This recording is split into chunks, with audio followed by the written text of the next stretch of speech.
І ми продовжуємо прямий ефір на телеканалі АТR. Мене звати Олег Борисов. Наступну годину будемо разом з вами піднімати найактуальніші теми, які стосуються як України, так і світу. Одразу хочу привітати гостя цієї години в нашій студії. Це Павло Казарін, журналіст. Я вас вітаю. Добрий день. І будемо оперативно піднімати одразу найактуальніші теми. Хочу одразу нашим глядачам сказати, що оперативно зараз зв'язуємось з Юрієм Юзом, це директор департаменту охорони здоров'я Донецької ОДА. Там я хочу нагадати, що у Красногорівці на Донеччині 3 дітей отримали поранення внаслідок вибуху невідомого поки що предмету. Деталі цієї трагедії ми дізнаємось телефонним дзвінком, буквально там за кілька хвилин. Поки що зв'язуємося, поки що, пане Павле, з вами будемо вести розмову. Будемо піднімати тему Криму, Донбасу, знову ж таки, оперативна, актуальні новини. І ось хотів почати з чого. З'явилася інформація, що президент Путін поїде сам себе обирати у Крим 18 числа, 18 березня. От спочатку хочеться дізнатися просто узагальну вашу думку стосовно цього меседжу, який з'явився. Для чого це робиться і нащо, на вашу думку? А вы читали Джоан Роулинг о Гарри Поттере романы? Может быть, фильмы смотрели? Ну, хорошо. Фильмы так. Окей. Помните, там была история про Горокраксы? В украинском переводе Горокраксы, в российском Крест-Стражи. Такие магические амулеты, которые создавал себе антигерой для того, чтобы обрести бессмертие. Вот пока ты этот Горокракс, он же Крест-Страж, не уничтожишь, антигерой продолжает жить. Дело в том, что в политики, они тоже создают себе крестражей. И у Владимира Путина их несколько.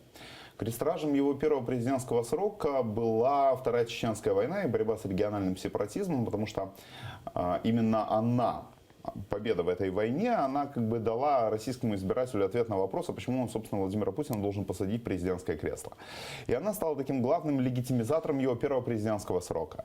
А Горокраксом или крестражем второго президентского срока Владимира Путина стало, например, нефтедоллары и доходы от нефти, которыми он в том числе поделился с обывателем, обменяв нефтедоллары на политические свободы. Вы отказываетесь от части политических свобод, зато у вас будет полный холодильник, кредитный Ford Focus, поездки в Египет. И это сработало. Потом, если вы помните, было регенство Дмитрия Медведева, крестражем его третьего путинского срока стала борьба, условно говоря, с агентами Запада, борьба с Болотной площадью. А вот крестражем четвертого президентского срока Владимира Путина стала аннексия украинского полуострова. Она должна была послужить таким ответом универсальным для российского обывателя, почему Владимир Путин должен 4-й раз как бы занять президентське кресло в стране. Пане Павло, я перепрошую, ми повернемось до цієї теми. У нас оперативна інформація, оперативний телефонний дзвінок. Юрій Юзун, директор департаменту охорони здоров'я Донецької ОДА, з нами наживо зі студією. Пане Юрію, вітаю вас. Давайте перевіримо звук. Пане Юрію, чуєте нас? Добре? Пане Юрію?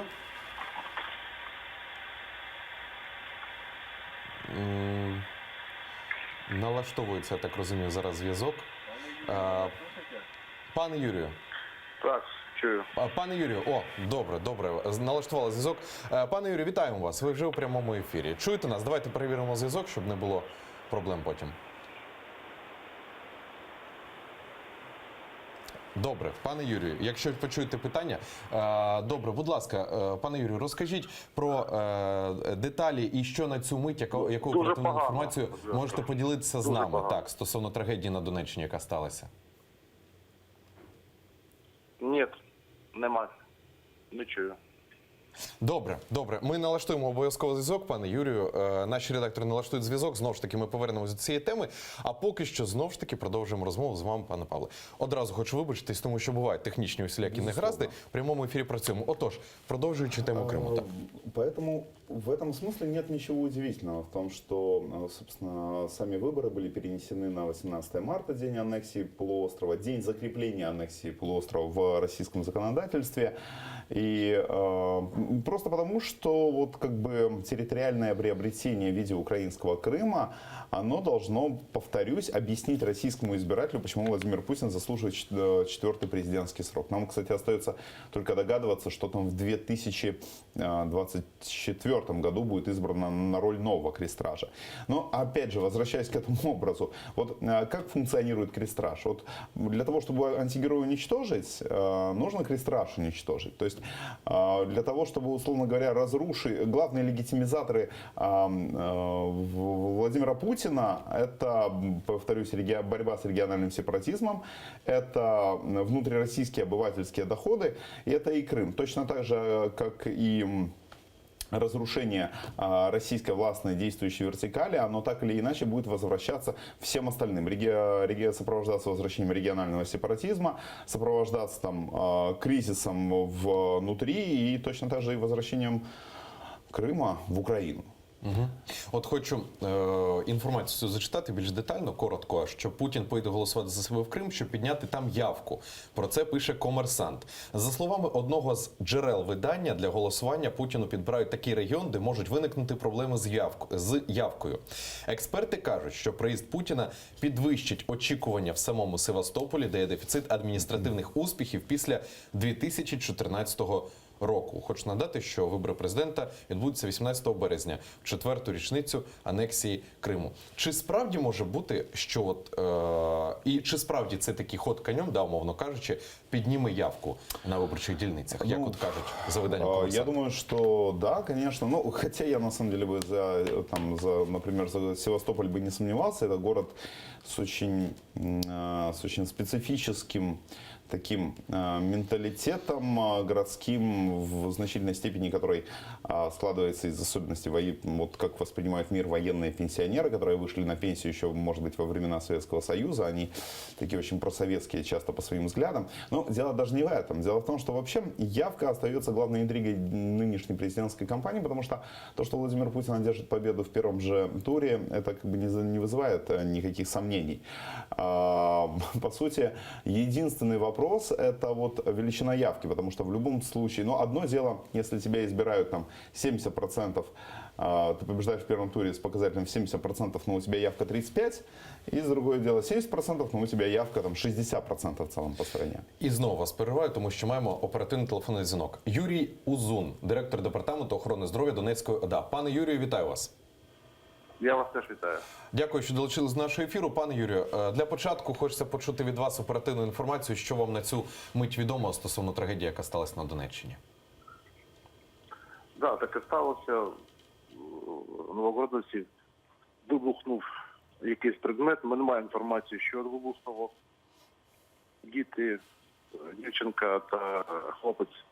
Дівчинка 3 років, хлопець 9 років і ще одна дівчинка 14 років. Отримала мінно-вибухову травму. І якщо дівчинка 14 років відбулася тільки переляком, то дівчинка 3 років отримала важке поранення брюшної порожнини з пошкодженням внутрішніх органів, а хлопчик 9 років отримав мінно-зривну травму правої кісті з ампутацією 3 пальців та великим дефектом м'яких тканин. Пане Юрію, розкажіть, а чи загрожує зараз життю дітей щось? Зараз ні, загрожують немає. Вони були прооперовані в Курахівській лікарні.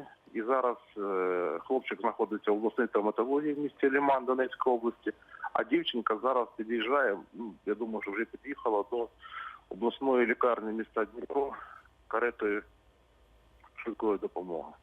І далі будуть займатися медики міста Дніпра. Пане Юрію, і ще от таке питання. Чи надана уся потрібна допомога? Чи усього вистачає? Чи якісь проблеми має на увазі з медичним обладнанням? Зараз питань в медикаментах немає, бо хлопець, який у Лимані знаходиться на надійних руках, там є все, але може стати питання щодо штучної шкіри. Ну це не зараз, а день-два. Будемо дивитися, як буде протікати. А дівчинка у Дніпрі, вона прооперована, але треба більш детально роздивитися, бо дуже було багато маленьких осколків. Що вдалося, те видалили, але треба зробити МРТ або КТ, подивитися, що там. Потрібно сутки на уточнення діагнозу, я так розумію. Пане Юрію, ще таке питання. Чи ведуться зараз якісь слідства, розслідування на наявність предметів, схожих у тій області, на тій території, де діти знайшли цей от вибуховий предмет невідомого походження? Чи проводяться якісь дії? Оглядають цю територію на наявність ще яких предметів? Взагалі, от і коли вже стане відомо, на вашу думку, що це був за предмет? Ну, щодо предмету питання, мабуть, я думаю, надо національної поліції, бо вони ведуть слідство. А щодо розмінування, так, на території області працюють місця гуманітарного розмінування, але я так розумію, що дуже багато таких предметів та пристроїв на території області, особливо по сірій зоні та зоні зіткнення, що це буде тривати дуже довго. І розкажіть, будь ласка, у якому стані зараз батьки цих дітей? Спілкувалися з ними? Я, на жаль, не маю інформації про батьків, але маю інформацію, що там не дуже благополучна сім'я. Добре, дуже вам дякую за те, що оперативно зв'язалися з нами. Будемо ще до вас телефонувати, дізнаватися оперативні новини, як себе почувають діти.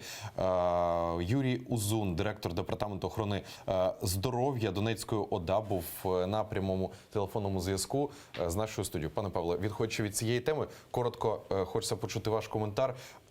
Що слід робити в даному випадку? Тому що, ну, якщо знаєте, да, попередню історію, що діти знайшли предмет, гулялися з ним, і він потім раптово вибухнув. Вы знаете, я очень четко понимаю границы собственной компетенции. И я не комментирую те темы, в которых я гражданская штафирка. Я не признаю за собой право комментировать военные темы. Поэтому оставлю это профессионалам. Добре, дякую вам за такий коментар. Тож, продовжимо тему стосовно Криму і виборів. Якщо по суті будуть проходити вибори в Криму, Крим анексований, це визнано усім цивілізованим світом. Якщо все ж таки відбудуться вибори в Криму, чи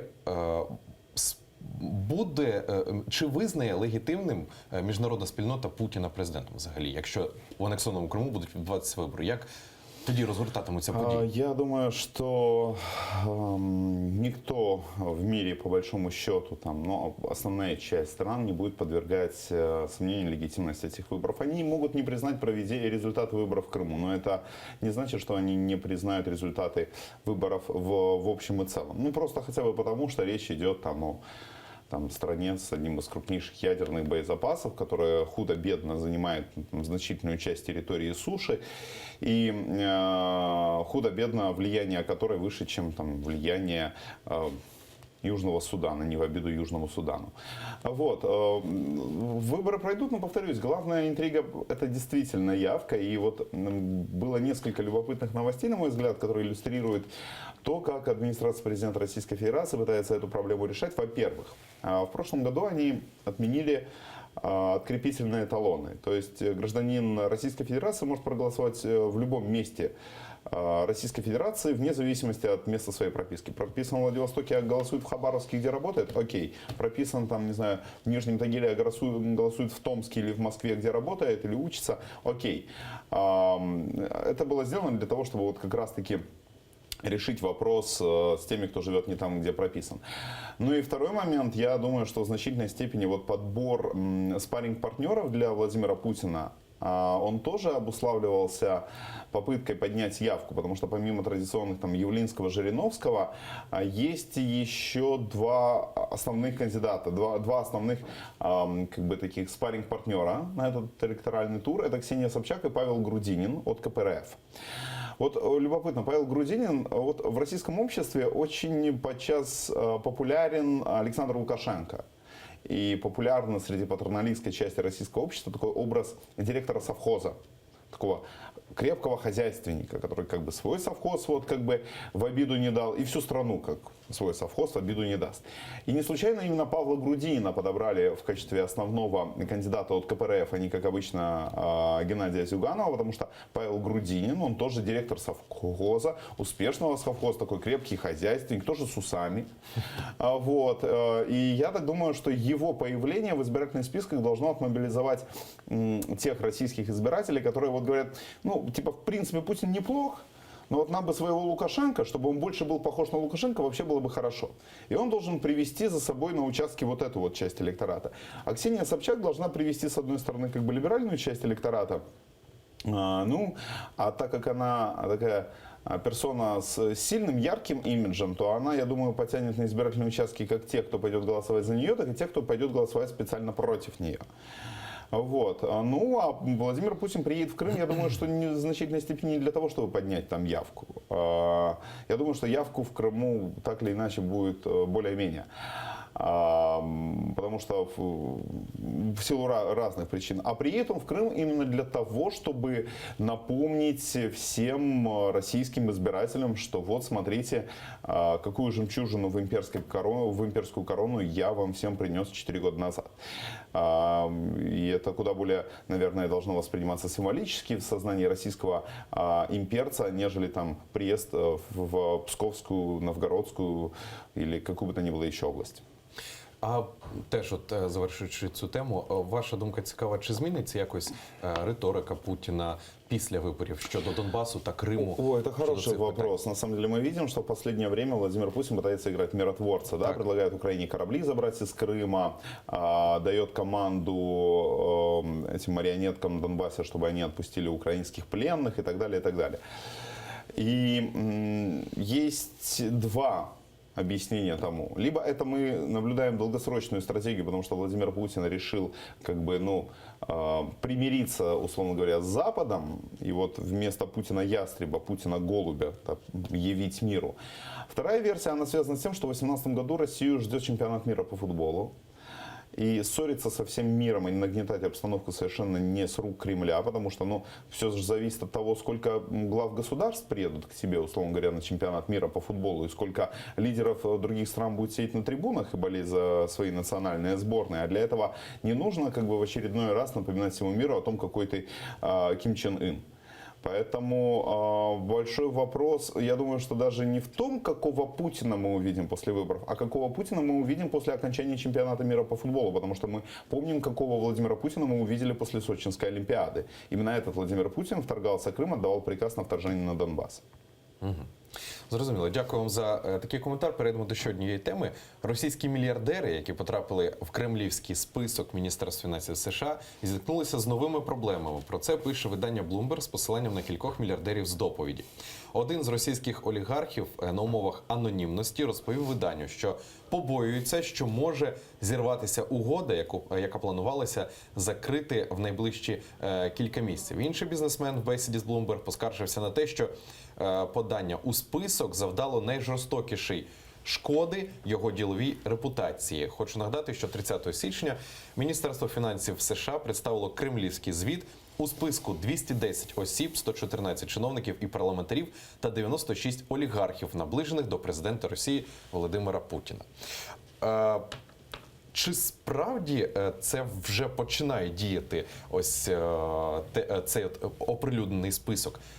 Реально починає впливати і діяти на російських ось цих чиновників? Знаете, честно говоря, сложно сказать. С одной стороны, список довольно странный. Тому що вони посміялися з цього списку одразу Список після действительно оприлюднення. странный, потому что, по большому счету, если вы возьмете этот список, возьмете мартовский журнал российского Форбса и сравните, то вы обнаружите, что 96 фамилий в этом списке – это 96 фамилий из сотки самых крупнейших, самых богатых россиян. То есть, по большому счету, те люди, которые составляли этот список, у меня такое ощущение, что не выполняли задания Конгресса, а там, напомню, было в требованиях к новому санкционному списку, который разрабатывала ЦРУ, степень их близости к российскому руководству, то, как они влияют на российское руководство и так далее. А просто кто-то, знаете, как взял и схалтурил, главу из учебника переписал, взял российский Forbes за март 17-го и тупо переписал оттуда фамилии. Причем список-то не актуальный. Там, например, есть некоторые люди, у которых уже Путин отобрал их банки. То есть и говорить о том, что в этом смысле они приближены к российскому руководству там, и как-то влияют. На некоторых возбуждены уголовные дела, они уже успели сбежать из России. Ну и не важно. Ну ладно, список у нас есть такой, как и есть. На данный момент я не знаю, будет ли он прямым руководством к действию, потому что, повторюсь, он очень как-то неряшливо и несистемно составлен. Но мы должны понимать, в чем главная задача вообще санкций. Главная задача санкций – это поддержание высокого уровня неопределенности в отношении российских активов. высокий уровень неопределенности в отношении российских активов снижает их потенциальную стоимость, влияет на их инвестиционную привлекательность и так далее, и так далее, и так далее. В этом смысле для любого российского чиновника или для любой российской компании попадание даже в потенциальный санкционный список, а он же еще как бы санкции по нему не запроваджены, это означает получение высокой доли неопределенности в отношении его собственной судьбы. И вот я думаю, что мы наблюдаем первые последствия. А вот ну, стоит еще дождаться решения американского Минфина относительно того, будет ли этот список, собственно, руководством к действию по внедрению новых санкций и так далее. И тогда мы поймем, насколько у российского бизнеса і чиновничого топа большие проблеми. А що повинно трапити, щоб санкції ці запровадили проти цих чиновників? Ну, в Соединенных Штатах сегодня идет сразу несколько расследований относительно российского следа в внутренней американской политике. Это и касается и влияния на выборы, это и там, вмешательство в процедуру по Брекситу и так далее, и выборы в ряде европейских стран. Я думаю, что там, и опять же, и связи Дональда Трампа с потенциальные там, с российскими госорганами и так далее. Я думаю, что в значительной степени влияют результаты этого расследования. Плюс не стоит забывать, что у нас там продолжается расследование по крушению Боинга на Донбассе в летом 2014 года. И то, что оно продолжается так долго, в этом нет ничего удивительного, потому что, там, например, когда там в 90-м или в конце 80-х годов там был сбит Боинг над Локерби, это шотландский городок. Ну, как он был сбит? Там террорист взорвал бомбу, ливийский. Несмотря на то, что как бы, все осколки были под рукой, они не падали на территорию подконтрольную боевикам, а расследование тоже заняло, если не ошибаюсь, 3 года. Вот. А тут мы же понимаем, что доступа к обломкам прямого у там, голландских следователей не было. Поэтому оно еще дольше занимает, это расследование. Поэтому я думаю, что вот совокупность вот этих новостных информационных поводов, которые будут появляться, они будут, с одной стороны, определять и температуру среди американской политической элиты, и ее готовность закручивать гайки и дальше. Я думаю, возможно, есть еще какие-то причины, которых я просто сейчас не вижу. І до наступної теми ще перейдемо. План додати нову крилату ракету до ядерного арсеналу Сполучених Штатів має на меті отримання додаткових важелів для переговорів із Росією. Про це заявив міністр оборони США Джеймс Меттіс, повідомляє Радіо Свобода. Вашингтон прагне переконати Москву припинити порушення договору про контроль над озброєнням. Цитую, ідея полягає в тому, щоб наші переговірники дискутували з позиції сили, сказав Меттіс на засіданні Комітету з питань Збройних сил Палати представників Конгресу США. Хочу нагадати, що 2 лютого США опублікували нову ядерну доктрину. У документі згадується, що згідно з російською доктриною Москва може використовувати або погоджувати застосуванням ядерної зброї з меншою потужністю в разі конфлікту з Європою, вважаючи, що такі дії змусять США і НАТО відступити. У зв'язку з цим в Пентагоні планують модифікувати балістичні ракети відповідного базування для використання ядерних боєголовок малої потужності. Вашингтон звинувачує Росію у розробці нової ракети, яка порушує укладений у 1987 році договір про ядерну зброю середнього радіусу дії. Москва заперечує такі порушення. Це знов гра мускулами починається, точніше озброєнням. Вы знаете, это, по большому счету, начавшаяся еще в 2014 году история про такую новую латентную гонку вооружений. И вообще события 2014 года, я помню, как там, не знаю, они даже еще в 2014 году повлияли на военные бюджеты ряда стран Восточной Европы. Причем тогда это были очень небольшие изменения. Я там помню, Чехия, кажется, увеличила военный бюджет на 100 миллионов или на 10 миллионов евро, и на эти деньги купила патроны, потому что патроны у них закончились 2 года назад для каких-то видов вооружений. Вот. Но мы понимаем, что вот камушек, запущенный с горы, он как бы обрастает все новыми комьями снега и в конечном счете превращается в огромный валун. Если Россия решила тягаться с Соединенными Штатами в этой новой гонке вооружений, то я боюсь, что как бы издержки будут непропорционально велики именно для российского бюджета, а не для американского.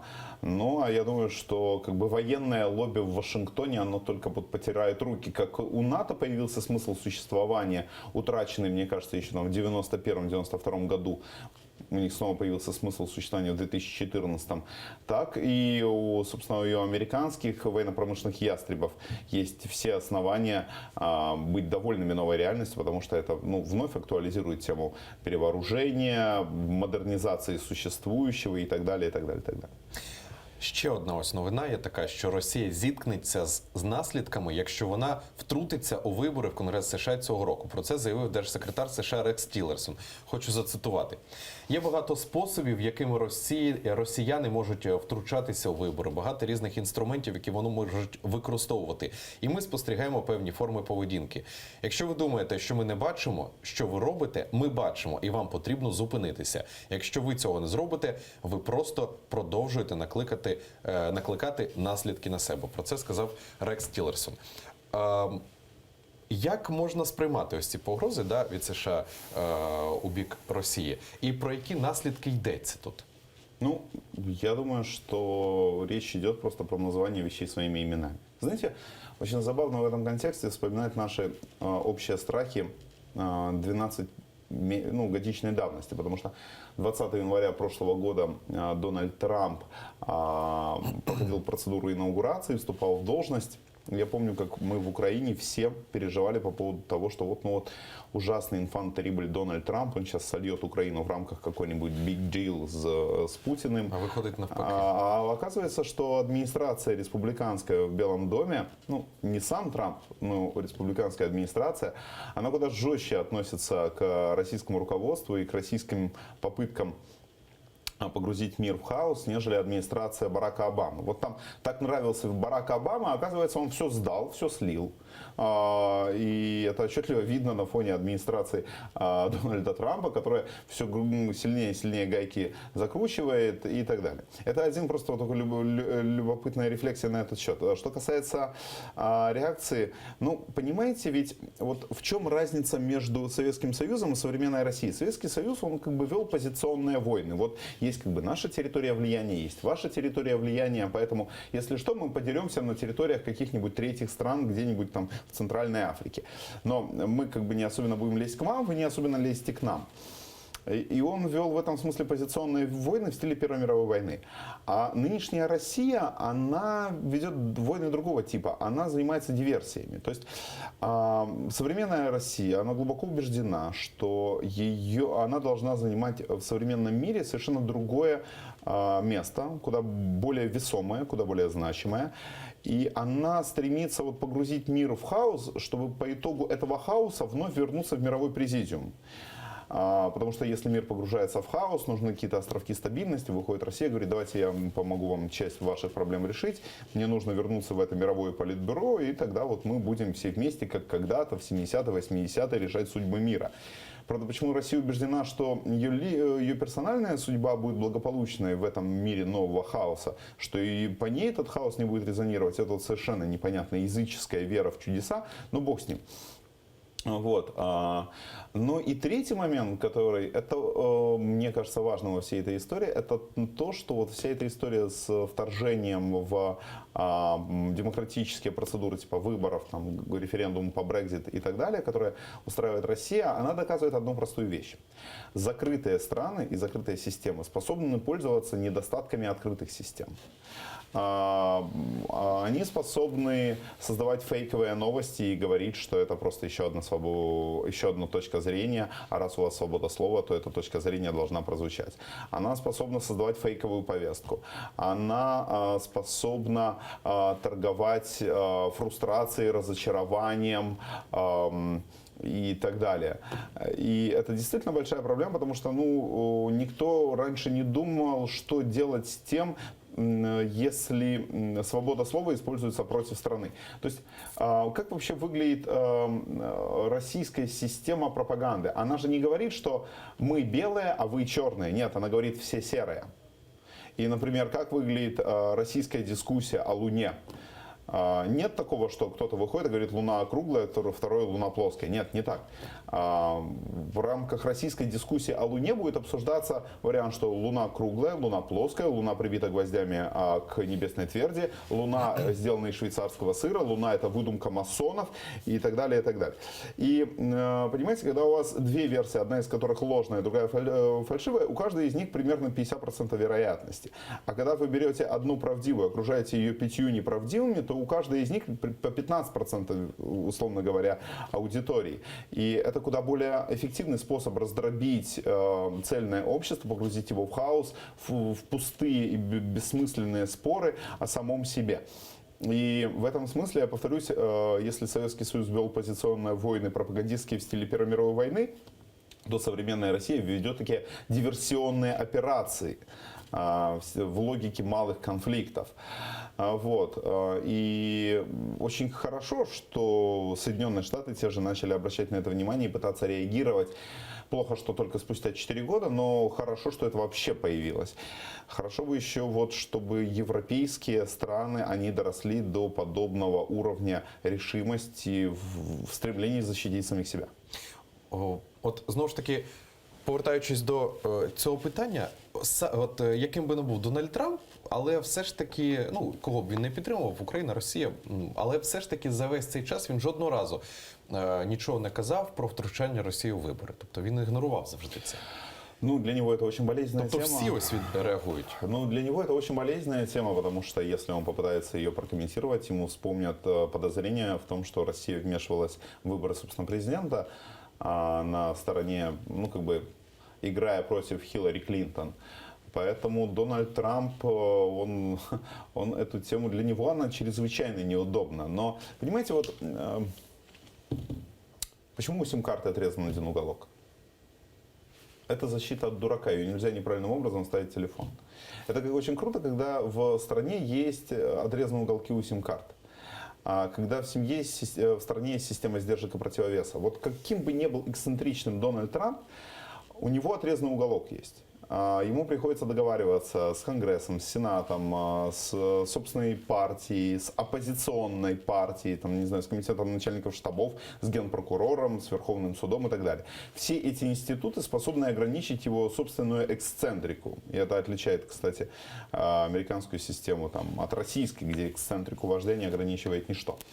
Вот. И поэтому... Да, вот это очень хороший пример того, как выглядит система сдержек и противовеса. Пане Павло, ми повернемось до цієї розмови. Зараз в Оболонському суді Києва проходить допит колишнього виконуючого міністра оборони Ігоря Тенюха в рамках розгляду справи про держзраду Віктора Януковича. Маємо змогу наживо зараз це подивитись. Давайте. Який по рангу був нижчий, тому що рівень командуючого військово-морських сил – це головнокомандуючий військово-морського флоту Росії. Відмовляється їх віддавати уже. Командуючим Чорноморським флотом зустрічалися виключно на тільки тих заходах, які були влаштовані містом в тих чи інших нагод. 8 березня, День захисника, День перемоги і таке інше. Навчання, які проводили військово-морські сили, тільки одного... Хочу нагадати, що в Оболонському суді Києва проходить допит колишнього виконуючого обов'язків міністра оборони Ігоря Тенюха в рамках розгляду справи про держзраду Віктора Януковича. Знову ж таки, будемо перериватись і виходити наживо до Оболонського районного суду, слухати, про що там йтиметься. От, пане Павле, ми вже подивились частинку, да, маленьку, але все ж таки частинку з цього судового засідання. Хочеться почути ваш короткий коментар стосовно ось цих судових засідань по держзраді Януковича. Дуже багатьох зараз в якості свідків допитують. І чи результативним це буде врешті-решт? Ну, мне кажется, что главное достоинство всех этих допросов, просто потому что мы слышим как бы публичные комментарии, публичные заявления, публичные под присягой заявления там, главных действующих лиц, которые определяли там, события в стране весной 2014 года. Я, например, не слышал раньше комментария Анатолия Могилева. Сейчас я услышал. На мой взгляд, он, конечно, не искренен там, и кривит душой, Но важно, что эти комментарии зафиксированы, что зафиксированы они, что человек дал их под присягой и так далее. Вот сейчас мы послушаем там других людей, и у нас как бы появится такая задокументированная в рамках уголовного дела картинка, которая позволит нам еще более точно понять, как происходили события февраля-марта, и что им предшествовало, и что следовало за ними. Поэтому, да, я вот, там коллеги на других изданиях, они публикуют там хорошие стенограммы всех этих допросов. Я с большим удовольствием их читаю. Ну, але все ж таки, врешті-решт, чи дочекаємось ми вироку суду? Чи наскільки це може статися швидко? І чи станеться це Ну, взагалі? на мой взгляд, для власти, для стороны обвинения принципиально довести это дело до конца, до следующих президентских выборов. То есть у них, я думаю, где-то год есть. Вот. Я думаю, что вот власть будет, ну, как бы власть, как? Генеральная прокуратура, да, что она будет стремиться быть максимально эффективной в этом деле. Хорошие ли защитники у Виктора Януковича? Ну, с учетом количества денег, которые украл Виктор Янукович, наверняка у него очень хорошие защитники. Вот. Но вот тут мне важен не только результат, но еще и вот как бы процесс. Тобто, я правильно зрозумів, маєте на увазі, що от вирок цього суду може якраз підпасти, цієї справи може підпасти під вибори? Ну, я думаю, что это было бы для многих логично, просто потому что это, знаете, это как символическое осуждение того человека, из-за которого, собственно, там, в значительной степени началась война, были расстреляны люди в центре Киева, был аннексирован Крым, осуществлено вторжение на Донбасс, и даже не столько человек, сколько Янукович, он же не столько персональный, сколько коллективный. Пане Павле, знову послухаємо, давайте судове засідання. На більш лояльніших проросійських офіцерів. Ну і що було найголовніше? Колишній міністр Лебедєв, Соломатін, Лебедєв і Соломатін заявляли і почали безпідставно скорочувати Збройні Сили. Говорячи про те, що офіційно із 180 тисяч скоротили до 160 тисяч, а виступаючи в 2012 році, Лебедєв сказав, що до кінця 2015 року наші Збройні Сили враховувати 60 тисяч. Такі Збройні Сили можна було зібрати на одному із стадіонів, які зараз сучасно побудовані. Друге питання – це було безпідставна система управління. Коли не створена система нового управління, знищувалась та, яка існувала. Безпідставно були розформовані всі військові комісаріати. І тому на початку лютого всі прекрасно пам'ятають, коли добровольці хотіли піти і віддати життя і честь за Україну, не могли, тому що не було кому приймати у військових комісаріат. І нам в подальшому прийшлося на протязі 1,5-2 тижнів відновити роботу цих військових комісаріатів, призвавши приблизно десь близько 10 тисяч офіцерів. Безпідставно було тоді під гарним модним словом компактна контрактна армія розпочати укомплектування контрактниками і в першу чергу з військово-морських сил. Тобто, коли до цього у військово-морських силах, які налічував кількість кораблів, і ці кораблі мали свої іменні назви, на цих кораблях служили призовники з тих міст, в яких місто назву носив цей корабль.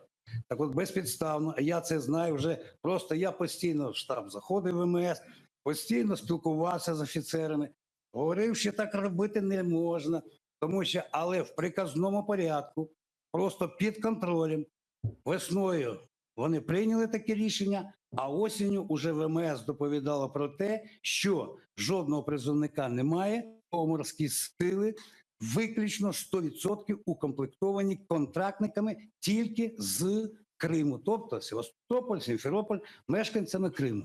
І я цьому бачаю дуже серйозно, і воно пізніше вилилося в подальших те, що все це планувалося завчасно, планувалося з різних і напрямків, і з різних вагомих причин для того, щоб повністю ослабити центр протидії в Криму військово-морські сили. Поясніть, будь ласка, яке значення мало укомплектування військових компонентів в Криму саме контрактниками з місцевого населення? Значення надзвичайно велике.